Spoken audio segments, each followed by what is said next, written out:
भाजपा ने कौन ओबीसी है? ललित मोदी ओबीसी है, नीरव मोदी ओबीसी है, मेहुल चौकसी ओबीसी है, विजय माल्या ओबीसी है, कौन ओबीसी है? ये जो भगोड़े देश से भाग कर गए हैं पैसा लेकर, ये चोर, अगर चोर को चोर कहा जाए तो आप उसमें मानहानि हो जाएगी।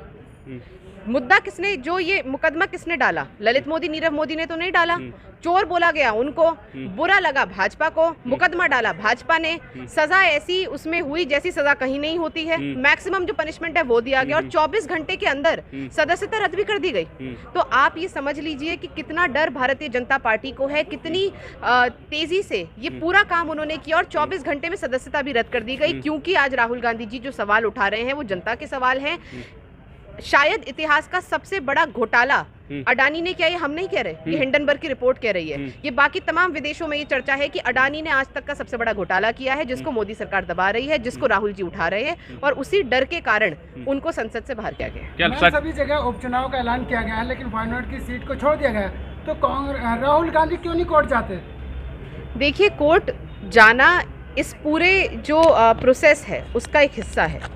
कोर्ट जाएंगे, हम अपनी लीगल स्ट्रैटेजी बना रहे हैं, लेकिन आज जो सवाल है वो सवाल ये है कि क्या 24 घंटे में किसी और की सदस्यता रद्द की गई है? क्या राहुल जी ने कोई इतना बड़ा अपराध किया है कि उनको संसद से बाहर निकाल दिया जाएगा? उनके अडानी पे सवाल उठाते ही ऐसा क्या हुआ कि जिस केस पे स्टे लगा रखा था, भारतीय जनता पार्टी के जिस व्यक्ति ने मुकदमा डाला खुद उसने स्टे मांगा और जैसे ही उन्होंने अडानी पे सवाल उठाया तो उसने अपना स्टे वापस ले लिया। तो क्यों ऐसा डर है और क्या कारण है कि मोदी जी देश के प्रधानमंत्री 56 इंच का अपना सीना बताते हैं लेकिन अडानी पे एक भी सवाल का जवाब नहीं दे सकते? राहुल जी जगह जगह पे प्रेस कॉन्फ्रेंस कर रहे हैं, कांग्रेस के लोग जगह जगह पे प्रेस कॉन्फ्रेंस कर रहे हैं, मोदी जी एक बार प्रेस कॉन्फ्रेंस करके ये क्यों नहीं बताते कि अडानी से उनका क्या रिश्ता है? अमित शाह भी तो कह रहे हैं ना कि कांग्रेस भी ये करती थी, मुझे भी ईडी का डर दिखाया था, सीबीआई का डर दिखाती थी। कल का बयान है उनका। दंगों में मुकदमा होना, जहां हजारों लोगों की जान गई है, जहां आपके अधिकारियों ने ये बात कही है कि इसमें नेताओं का हाथ है, दंगे में मुकदमा होना और एक चोर को चोर बोलने पे मुकदमा होना, क्या इसमें फर्क नहीं है? कौन चोर है? ललित मोदी चोर नहीं है, बहुत महात्मा है। नीरव मोदी महात्मा है, मेहुल चौकसी महात्मा है। हजारों करोड़ जो देश का पैसा लेकर भाग गए, इन लोगों की पूजा की जाए, चोर को चोर ना बोला जाए। मतलब ये तो वो वाली बात हो गई कि हम चोरी भी करेंगे और अगर हमें चोर बोलोगे तो हम तुम पे मुकदमा लगा देंगे। देश के गृह मंत्री हैं हमेशा, वो कहने की चुनाव आयोग से टाइम मिला है और राहुल गांधी जानबूझकर नहीं जा रहे क्योंकि उन्हें सियासत करनी है। राहुल गांधी जी सियासत कर रहे हैं तो आपने सियासत करने का मौका क्यों दिया? आपने फर्जी मुकदमे क्यों लगाए? आपने सजा क्यों करवाई? आपने सदस्यता क्यों रद्द करी?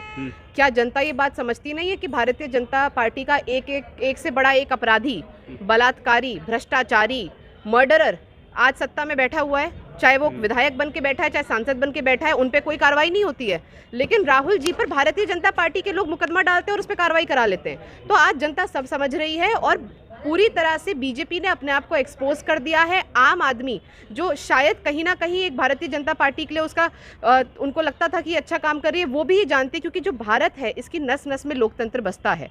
भारत के लोग चाहे कोई भी चुनाव में किसी को भी वोट दें, वो ये इस बात को समझते हैं कि हमारा ये लोकतांत्रिक अधिकार है कि हम इनको जिता भी सकते हैं, हरा भी सकते हैं। आज जब लोकतंत्र का हनन हो रहा है तो ये भारत के आम लोगों को बिल्कुल अच्छा नहीं लग रहा और देश और दुनिया हर जगह इसकी चर्चा हो रही है कि मोदी सरकार लोकतंत्र का हनन कर रही है। गांधी परिवार खुद को अलग कानून चाहता है, देश से अलग। मतलब ये ऐसा सवाल है कि सवाल ही इतना बेबुनियादी सवाल है, कोई भी देश में अलग कानून कैसे चाह सकता है? क्या ये संभव है? जिस परिवार ने इस देश को आज़ादी दिलाने में, इस देश का संविधान बनाने में, इस देश के कानून बनाने में इतना बड़ा योगदान दिया हो, क्या वो अपने लिए अलग कानून चाह सकता है? उस परिवार की बदौलत लोकतंत्र इस देश में स्थापित हुआ, आज वो अपने लिए अलग लोकतंत्र चाहेंगे? ये भारतीय जनता पार्टी की जो लाइन है ये मीडिया को नहीं बोलनी चाहिए। सवाल उनसे करना चाहिए कि अडानी से आपका रिश्ता क्या है।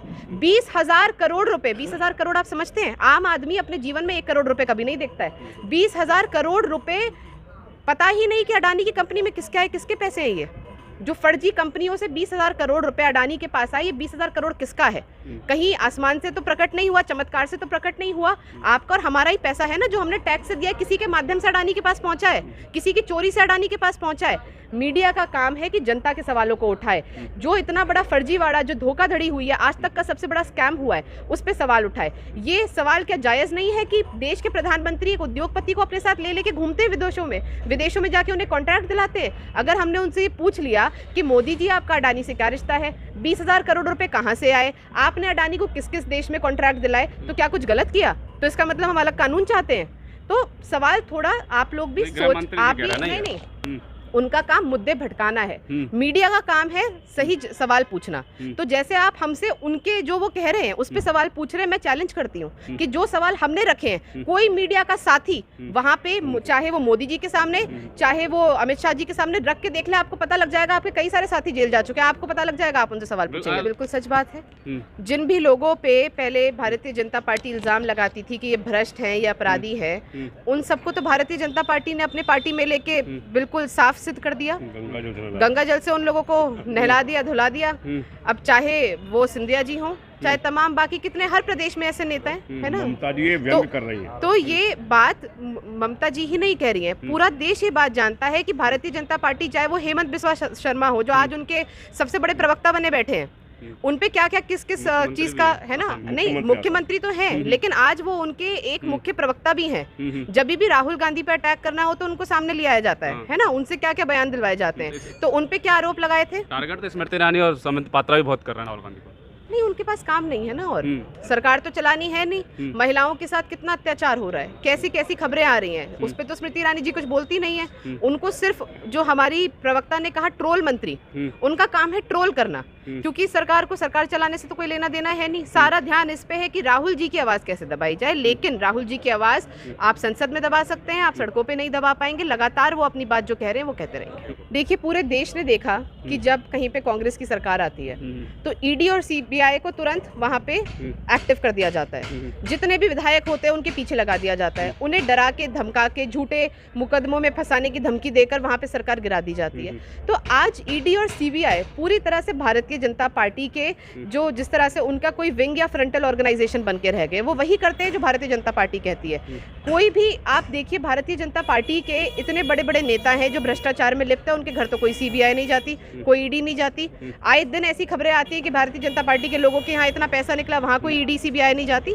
तो सभी जानते हैं कि ईडी सीबीआई को सिर्फ और सिर्फ विपक्ष की आवाज़ दबाने के लिए उनका उपयोग किया जा रहा है, और इसके खिलाफ हम लड़ाई लड़ेंगे।